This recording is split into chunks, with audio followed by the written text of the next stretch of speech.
Histograms. Everyone loves a histogram, right? One of the first problems people have is spotting that it's a histogram. So let's look for the clues that tell us it's a histogram. One is that in the question it says histogram, and if that wasn't a big enough clue, the second clue, which is equally important, is that the y-axis of this graph has no scale, and the third clue is that it's titled frequency density. So when you see all that information, that should tell you this is a histogram question. This is not a cumulative frequency question, it's a histogram question. And so for a histogram question, the first thing you should be thinking is, what do I write here? Is it going to be cumulative frequency or frequency density? Again, if you're not sure, take a look at that graph. It says frequency density, so we're going to write frequency density here. And the other thing that people get confused about is how we calculate frequency density. Is it the class width times the frequency? Is it the midpoint of the graph times the frequency? Okay, let's be very clear about this. Frequency density is the frequency divided by the class width.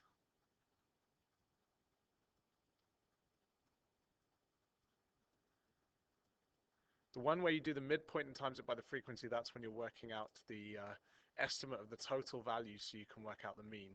Frequency density is the one you need for histograms in order to work out the frequency and also to scale the graph. So for some of these, we can work out the frequency density already. Let's start with the table.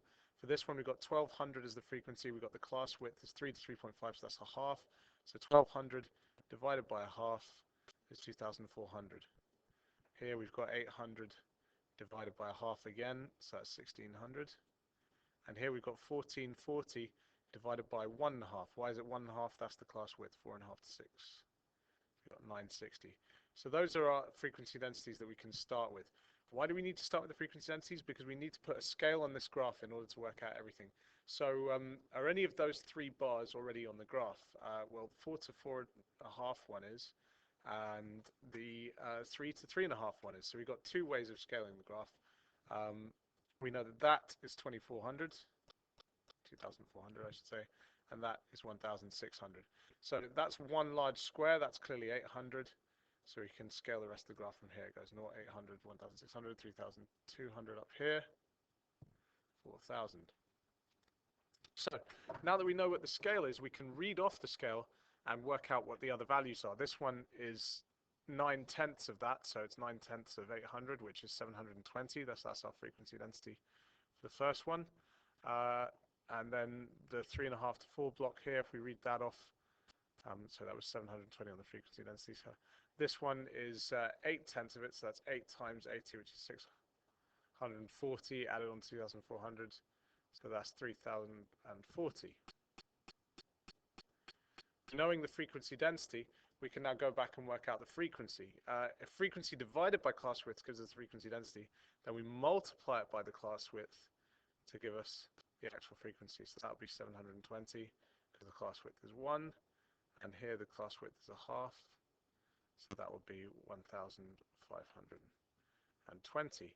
The last, okay, there's a few different stages we've gone through here. One is we've spotted it's a histogram. 2, we've written down frequency density, so I'll take that as the first one.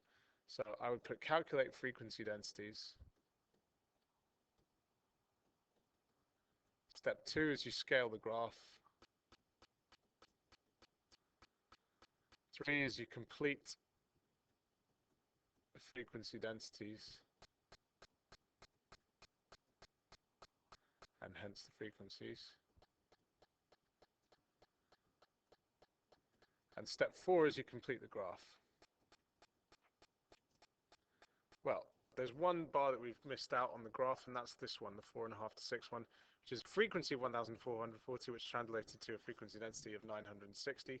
On the graph, that's going to be 12 bars. Job done.